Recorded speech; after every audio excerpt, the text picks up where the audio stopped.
City న్యూస్కు స్వాగతం. Nobel కాలేజీలో ఏర్పాటు చేసిన ఫెసిలిటేషన్ సెంటర్లో ఉద్యోగులు తమ పోస్టల్ బ్యాలెట్ను వినియోగించుకుంటున్నారు. నోబుల్ కాలేజీలో ఏర్పాటు చేసిన ఫెసిలిటేషన్ సెంటర్లో ఉద్యోగులు తమ పోస్టల్ బ్యాలెట్ వినియోగించుకుంటున్నారు. జిల్లాలో పోలింగ్ విధులు కేటాయించిన ఉద్యోగులకు, డ్రైవర్లకు, వీడియోగ్రాఫర్లకు, పోలీస్ సిబ్బందికి పోస్టల్ బ్యాలెట్ సౌకర్యాన్ని ఎన్నికల సంఘం కల్పించింది. ఇందుకోసం ఈ నెల 4, 5, 6 తేదీల్లో ఫెసిలిటేషన్ సెంటర్లు ఏర్పాటు చేశారు. ఈ నెల 4వ తేదీ పీఓలు, ఏపీఓలు, మైక్రో అబ్జర్వర్లకు, 5వ తేదీ ఓపీఓలకు, 6వ తేదీ పోలీస్ సిబ్బంది, ఎసెన్షియల్ సర్వీసెస్ డ్రైవర్లు, వీడియోగ్రాఫర్లు తదితరులకు ఆయా అసెంబ్లీ నియోజకవర్గాల హెడ్ క్వార్టర్స్లో ఫెసిలిటేషన్ సెంటర్లు ఏర్పాటు చేశారు. ఈ నెల 7వ తేదీ, 8వ తేదీలలో నిరంతరం ఫెసిలిటీ కేంద్రాలను రిటర్నింగ్ అధికారుల వద్ద ఏర్పాటు చేస్తున్నామని, ఎవరైనా ఇంకనూ తప్పిపోయి ఉంటే తప్పిపోయిన ఓటర్లు కానీ, సిబ్బంది కానీ పోస్టల్ బ్యాలెట్ వినియోగించుకోవచ్చని అధికారులు తెలిపారు. పోస్టల్ బ్యాలెట్ సౌకర్యం వినియోగించుకునే వారికి ఏ నియోజకవర్గంలో ఓటు ఉన్నదో అదే చోట పోస్టల్ ఓటింగ్ సద్వినియోగం చేసుకోవాలని అధికారులు సూచిస్తున్నారు. జగనన్న ముఖ్యమంత్రిగా ఉంటేనే పింఛను, రేషను క్రమం తప్పకుండా ఇంటికే చేరుకుంటాయని వైసీపీ ఎమ్మెల్యే అభ్యర్థి పేర్నికిట్టు పేర్కొన్నారు. జగనన్న ముఖ్యమంత్రిగా ఉంటేనే పింఛన్లు, రేషన్ క్రమం తప్పకుండా ఇంటికే వస్తాయని వైసీపీ ఎమ్మెల్యే అభ్యర్థి పేర్నికిట్టు పేర్కొన్నారు. ఇచ్చిన మాట నిలబెట్టుకునే జగనన్న ముఖ్యమంత్రిగా ఉంటేనే పింఛన్లు, రేషన్ క్రమం తప్పకుండా ఇంటికే చేరుకుంటాయని, అమ్మఒడి, చేయూత తదితర పథకాల డబ్బులు మహిళల ఖాతాల్లో టంచిన్గా పడతాయని వైసీపీ ఎమ్మెల్యే అభ్యర్థి పేర్నికిట్టు పేర్కొన్నారు. ఆయన మచిలీపట్నం నగరపాలక సంస్థ పరిధిలోని 22వ డివిజన్లలో విస్తృతంగా ఎన్నికల ప్రచారం నిర్వహించారు. వైఎస్ఆర్సీపీ అధికారంలోకి వచ్చిన నాటి నుండి జగనన్న అందిస్తున్న వివిధ సంక్షేమ పథకాలను ప్రజలకు వివరించారు. సీఎం వైఎస్ జగన్మోహన్ రెడ్డితోనే అభివృద్ధి, సంక్షేమ పథకాల లబ్ధి చేకూరుతుందని అన్నారు. ప్రచారంతో పాటు బైక్ ర్యాలీతో వైసీపీ నాయకులు చిటికన నాగేశ్వరరావు, బోరగ రామారావు, కార్పొరేటర్ మేకల సుధాకర్ పెద్ద సంఖ్యలో పార్టీ శ్రేణులతో కలిసి కిట్టు ఎన్నికల ప్రచారంలో పాల్గొన్నారు. ఈ సందర్భంగా ఆయన మాట్లాడుతూ రాజకీయాలకు అతీతంగా సంక్షేమ పథకాలు అర్హులందరికీ జగనన్న ప్రభుత్వం అందించిందని చెప్పారు. రానున్న ఎన్నికల్లో ఎమ్మెల్యేగా తనను, ఎంపీగా డాక్టర్ సింహాద్రి చంద్రశేఖర్ను భారీ మెజారిటీతో గెలిపించాలన్నారు. ఈ కార్యక్రమంలో మార్కెట్ యార్డ్ మాజీ చైర్మన్ అచ్చాబా, మున్సిపల్ మాజీ చైర్మన్ సిలార్దాదా తదితరులు పాల్గొన్నారు.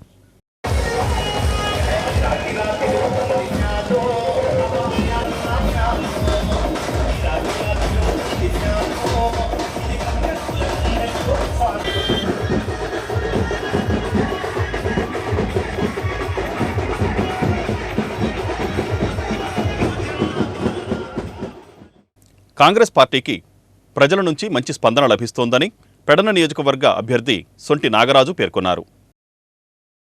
కాంగ్రెస్ పార్టీకి ప్రజల నుంచి స్పందన లభిస్తోందని ఆ పార్టీ పెడన నియోజకవర్గ ఎమ్మెల్యే అభ్యర్థి సొంటి నాగరాజు అన్నారు. మండల పరిధిలోని పలు గ్రామాల్లో ఎన్నికల ప్రచారంలో పాల్గొన్న నాగరాజు ఇంటింటికి తిరుగుతూ ఓట్లు అభ్యర్థించారు. హస్తం గుర్తుపై ఓటు వేసి తనను గెలిపించాలని కోరారు. తనకు ఒక అవకాశం కల్పిస్తే నియోజకవర్గం అభివృద్ధికి కృషి చేస్తానని ఆయన హామీ ఇచ్చారు. ఈ కార్యక్రమంలో నియోజకవర్గ కాంగ్రెస్ పార్టీ నాయకులు తదితరులు పాల్గొన్నారు. గూడూరు గ్రామ శివారు పటాన్పేటలో ఉరుసు మహోత్సవాలు ఆదివారం ప్రారంభమవుతాయని నిర్వాహకులు తెలిపారు. గూడూరు గ్రామ శివారు పటాన్పేటలో ఉన్న హజరత్ నిర్గాంశా బాబా అవలియా ఉరుసు మహోత్సవములు ఆదివారం ప్రారంభమయ్యాయి. 2 రోజుల పాటు జరిగే ఈ ఉత్సవాలకు సంబంధించి కరపత్రాలను నిర్వాహకులు విడుదల చేశారు. ఈ సందర్భంగా దర్గా ప్రెసిడెంట్ యాసిన్ మాట్లాడుతూ ఆదివారం రాత్రి 10 గంటలకు ఉరుసు ఊరేగింపు నిర్వహించామని, సోమవారం రాత్రి 10 గంటలకు గొప్ప కావలి కార్యక్రమం ఏర్పాటు చేశామని, గూడూరు పరిసర ప్రాంత ప్రజలు ఈ కార్యక్రమాన్ని జయప్రదం చేసి బాబాకి మొక్కుబడులు చెల్లించుకోవాల్సిందిగా ఆయన విజ్ఞప్తి చేశారు. మా భైనో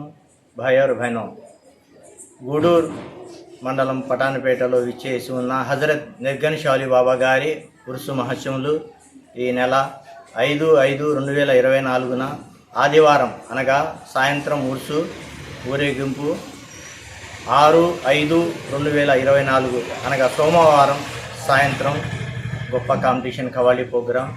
తామెల్లరూ విరివిరిగా పాల్గొని తమ మొక్కుబడులు, విరాళములు ఇచ్చి బాబాగారి ఉరుసు మహోత్సవాన్ని జయప్రదం చేస్తామని కోరుతున్నాం. నమస్కారం. కూటమి అభ్యర్థుల విజయాన్ని ఆకాంక్షిస్తూ నాగాయలంకలో ఎన్నికల ప్రచారం నిర్వహించారు. అవనిగడ్డ నియోజకవర్గ ఎన్డీఏ కూటమి అభ్యర్థి మండలి బుద్ధప్రసాద్, మచిలీపట్నం పార్లమెంట్ అభ్యర్థి వల్లభనేని బాలశౌరి తనయుడు అనుదీప్ నాగాయలంకలో ఎన్నికల ప్రచారాన్ని నిర్వహించారు. తొలుత నాగాయలంక సాయిబాబా ఆలయంలో ప్రత్యేక పూజలు నిర్వహించిన అనంతరం నాగాయలంక పొరవీధులలో నిర్వహించిన ర్యాలీలో ఇరువురిపై పూలవర్షం కురిపిస్తూ, బాణాసంచా కాలుస్తూ భారీ జనసందోహంతో ర్యాలీగా ముందుకు సాగారు. అనంతరం నాగాయలంక ప్రధాన కూడలిలో మండలి బుద్ధప్రసాద్ మాట్లాడుతూ భారీ జనసందోహాన్ని చూస్తుంటే తనకు 1000 ఏనుగుల బలాన్నిచ్చిందని అన్నారు. ఇదే ఉత్సాహంతో ప్రజలందరూ తనను, బాలశౌరిని అత్యధిక మెజారిటీతో గెలిపిస్తే అవనిగడ్డ నియోజకవర్గాన్ని అగ్రగామిగా నిలిపే బాధ్యత తమదని బుద్ధప్రసాద్ అన్నారు.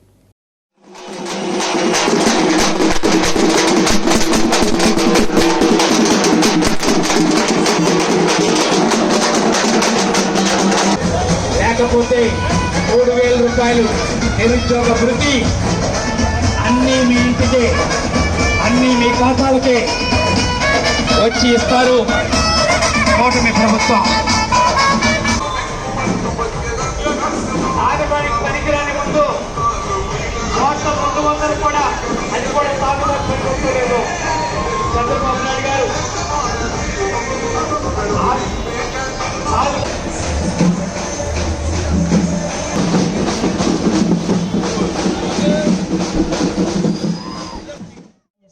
అడుగుతున్నాను. ఈరోజు నేను పొద్దున్నే లేచిన దగ్గర నుంచి కూడా అసంఖ్యాకంగా వచ్చి ఇక్కడ జనసేన పార్టీలను తెలుగుదేశం పార్టీలను చేరుతున్నారు. వైసీపీ నుంచి దాదాపు వైసీపీ అవనిగడ్డ నియోజకవర్గంలో ఖాళీ అయిపోతుందని చెప్పి మాత్రం మనం చేస్తాను. ఇప్పుడు నేను బయలుదేరే ముందు కొత్తపాలెం మొత్తం ఊరంతా వచ్చి చేరారు. అట్లా అన్ని గ్రామాల్లో కూడా వాళ్ళు చేరిపోతున్న పరిస్థితి వచ్చింది.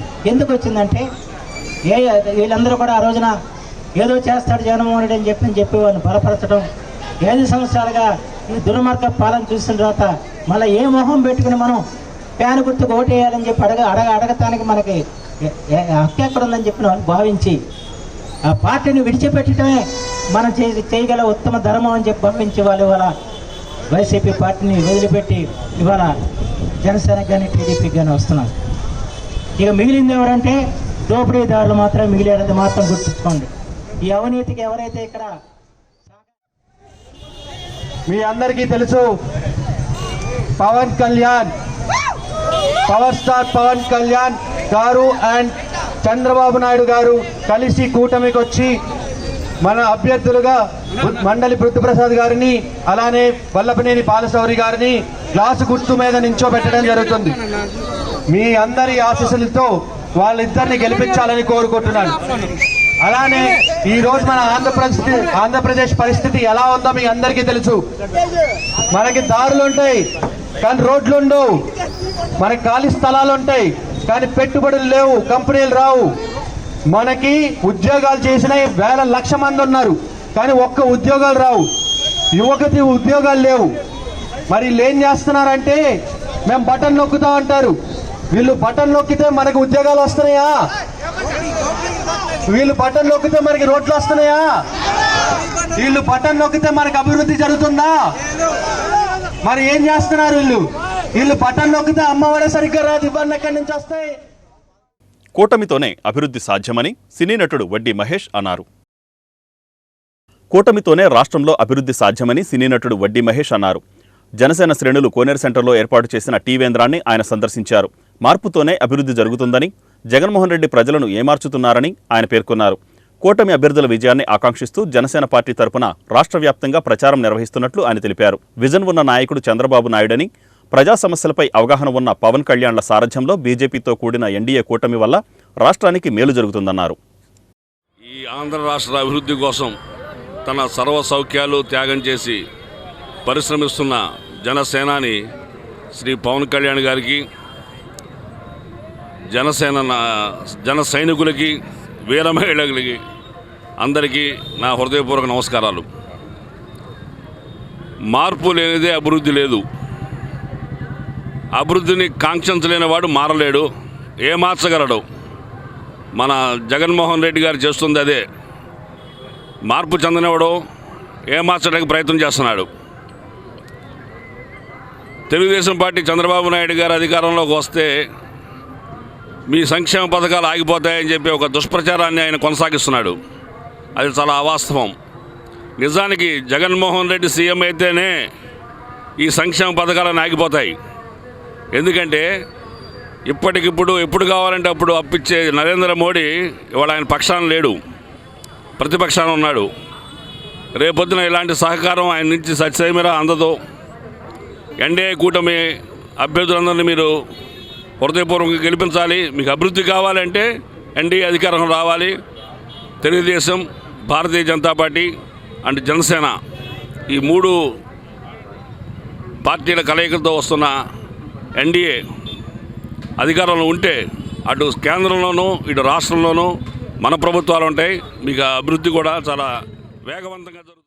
మహేష్ గారు వడ్డీ మహేష్ గారు మచిలీపట్నం వచ్చి ఇవాళ కూటమి అభ్యర్థులకు ఏదైతే ఎంపీ అభ్యర్థిగా బాలశౌరి గారు కానీ, మన ఎమ్మెల్యే అభ్యర్థిగా కొల్లు రవీంద్ర గారికి సపోర్ట్ చేస్తూ ఆయన ఈరోజు మచిలీపట్నం రావడం జరిగింది. వాళ్ళకి సంఘీభావం తెలిపి వాళ్ళ తరఫున ప్రచారం చేయడానికి వచ్చారు.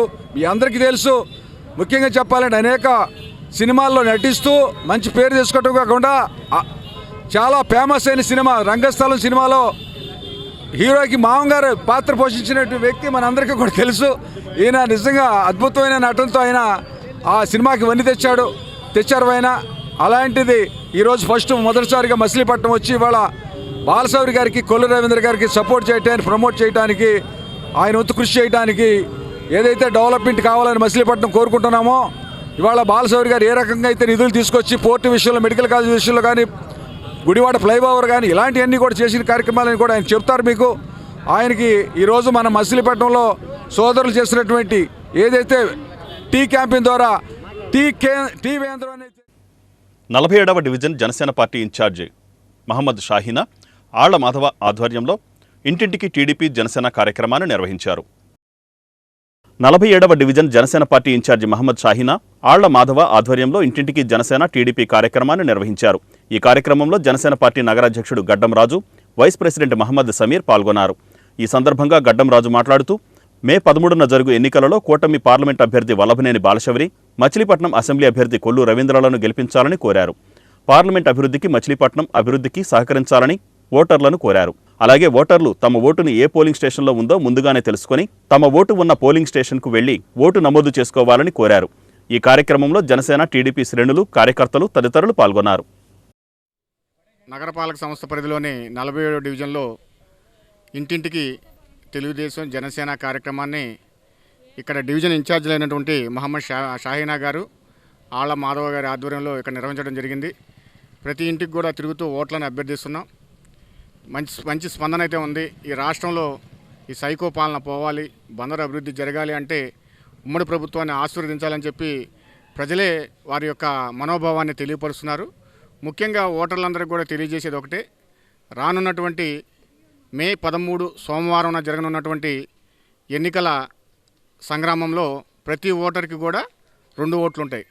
మర్చిపోమాకండి, ప్రతి ఒక్కరికి కూడా 2 ఓట్లు ఉంటాయి. మొదటి ఓటు పార్లమెంట్ అభ్యర్థికి సంబంధించిన ఓటు.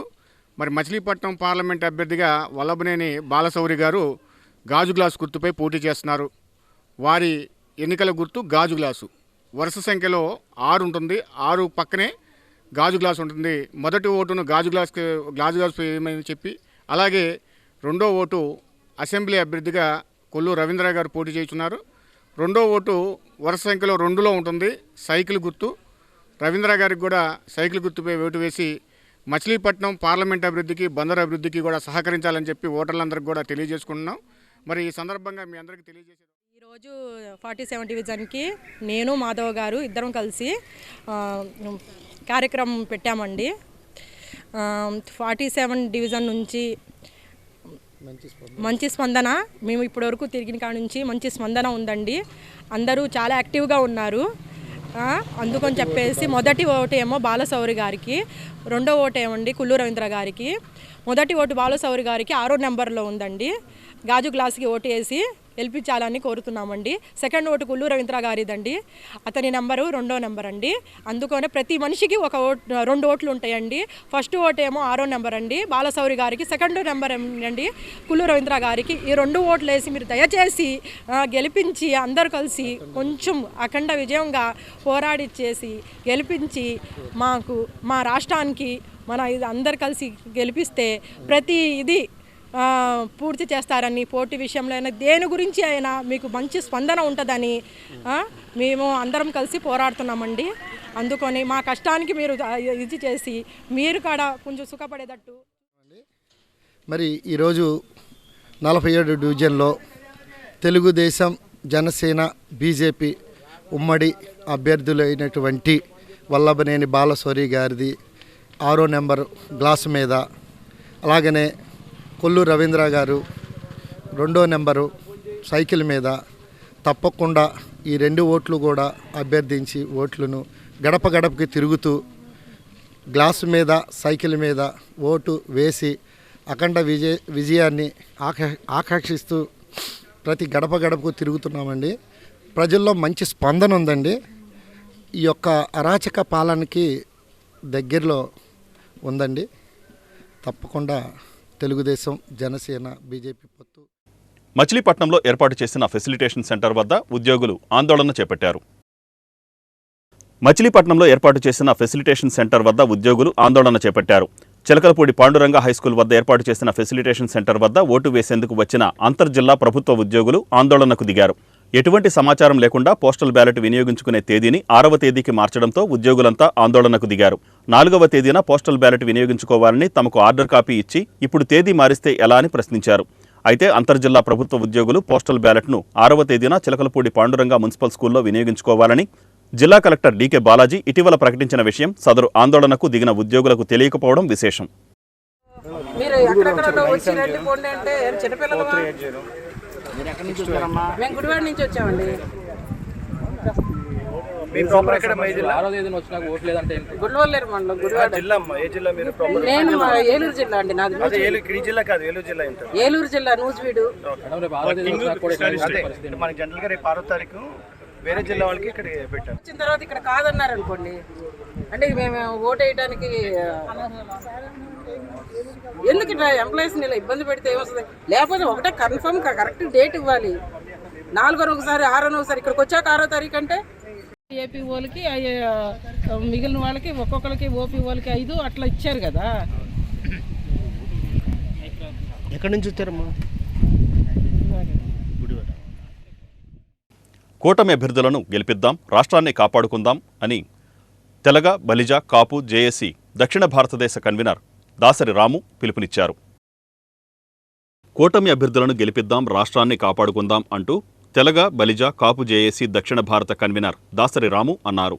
జిల్లా పర్యటనలో భాగంగా మచిలీపట్నం వచ్చిన ఆయన నగరంలోని ఎంపీ అభ్యర్థి వల్లభనేని బాలశౌరి కార్యాలయంలో నిర్వహించిన విలేకరుల సమావేశంలో ఆయన మాట్లాడుతూ రాష్ట్రం 10 లక్షల కోట్ల రూపాయల అప్పులో ఉందని, ఒక్కరోజు కూడా 1వ తారీఖు ఉద్యోగులకు జీతాలు ఇవ్వలేని పరిస్థితిలో ఉందని ఆరోపించారు. ఓట్లు అమ్ముకోవద్దు, ప్రలోభాలకు గురికావద్దని ప్రజలను కోరారు. కూటమి అభ్యర్థులను గెలిపించాలని విజ్ఞప్తి చేశారు. జనసేన నియోజకవర్గ ఇన్ఛార్జి బండి రామకృష్ణ, నాయకులు వంపుగడల చౌదరి, కొట్టే వెంకట్రావు, సర్పంచి గళ్లా తిమోతి, తెలుగుదేశం పార్టీ నాయకులు పివి ఫణికుమార్ పాల్గొన్నారు. విపరీతంగా అవినీతి దోచుకుంటున్నారు. వ్యవస్థలను ఏ వ్యాపారాలు లేవు, ఆదాయం లేదు, అప్పులు చేసేస్తున్నాము. ఇది మళ్ళీ రాష్ట్రం పాడైపోతుంది. రాజధాని ఎక్కడుందో తెలియతే దీన్ని గాడిలో పెట్టుకోవాలని అటు బీజేపీ పార్టీని, టీడీపీ పార్టీని అందరూ కలుపుకొని ప్రయాణం చేయడంలో పవన్ కళ్యాణ్ గారు బలమైన బాధ్యత తీసుకున్నారు. బీజేపీ కలుపుకోవడం గల కారణం ఏంటంటే ఈరోజు 10 లక్షల కోట్ల అప్పుల్లో ఉన్నాం. ఒక్క నెల జీతాలు ఇవ్వాలన్నా డబ్బులు లేవు మన దగ్గర. రెండోది, ఒక్కరోజు ప్రభుత్వ యంత్రాంగం కేంద్ర సహాయం చేయకుండా ముందుకు నడవడం జరగదు. కాబట్టి మళ్ళీ ఇప్పుడు నరేంద్ర మోడీ గారు చాలా మంచి పథకాలతో ముందుకెళ్తున్నారు. పేద వర్గాల రాజ్యాధికారం అనే కాన్సెప్ట్లో ఆయన కూడా ముందుకు వస్తున్నారు. గతంలో అధ్యక్షులు ఇచ్చారు. తెలంగాణలో బీసీలకు ముఖ్యమంత్రి స్థానం ప్రకటించారు. ఒక మంచి ఆలోచనతో అందరూ ఒక విధానంలో వెళ్తున్నారు. అవినీతి రహిత సమాజంకి వెళ్ళాలా, అభివృద్ధి చెందాల కాన్సెప్ట్లో వెళ్తున్నారు. రేపు కేంద్రంలో కూడా వాళ్ళే గెలవబోతున్నారు. కేంద్ర సహకారం ఉంటేనే ఈ రాష్ట్రం మళ్ళీ గాడిలో పెట్టుకోగలుగుతామని చెప్పని, అట్లాగే ఓట్లు చేయకూడదని చెప్పి మళ్ళీ టీడీపీ పార్టీ అందరూ కూడా ఒక బలమైన కూటమిగా ఉండి ఈరోజు ఇక్కడ ఎలక్షన్స్కి వెళ్తున్నారు. అట్లాగే టీడీపీ పార్టీ తరఫున కూడా బీసీ అభ్యర్థి రవీంద్ర గారు, బీసీ అభ్యర్థి కొల్లు రవీంద్ర గారికి ఇక్కడ ఇవ్వడం జరిగింది. అందరినీ మేము అదే కోరుతుంది ఒకటే, మీ ఓట్లు అమ్ముకోబాకండి, ప్రలోభాలకు లొంగబాకండి. మీ దగ్గర దోచుకున్న డబ్బే తెచ్చి మీకు పెడుతున్నారు. ఇసుక మీద దోచుకున్న డబ్బు, చీప్ లిక్కర్ మీద దోచుకున్న డబ్బు, గంజాయి, ఎక్కడ పోయినా గంజాయి ఎక్కువైపోయింది. కొన్ని ఊళ్ళకి వెళ్తే బీసీఎస్సీలు బాధపడుతున్నారు, గంజాయి ఇళ్లలోకి వచ్చేసిందండి అని చెప్పని. రాష్ట్రం పూర్తిగా గాడి తప్పింది. ఏ ఒక్క వ్యాపారాలు లేవు. డిగ్రీ చదువుకున్న ఏ పిల్లలకు కూడా ఇక్కడ ఉద్యోగాలు లేవు. ఏ బెంగళూరు, హైదరాబాద్కి ఎక్కడికి వెళ్ళాల్సిన పరిస్థితి ఉంది. కాబట్టి ప్రజలందరూ కోరుతున్న ఒకటే, దయచేసి నిజాయితీగా చైతన్యవంతంగా ఉండండి రేపు రాబోయే ఎలక్షన్స్లో. ఈ వార్తలు ఇంతటితో సమాప్తం. నమస్కారం.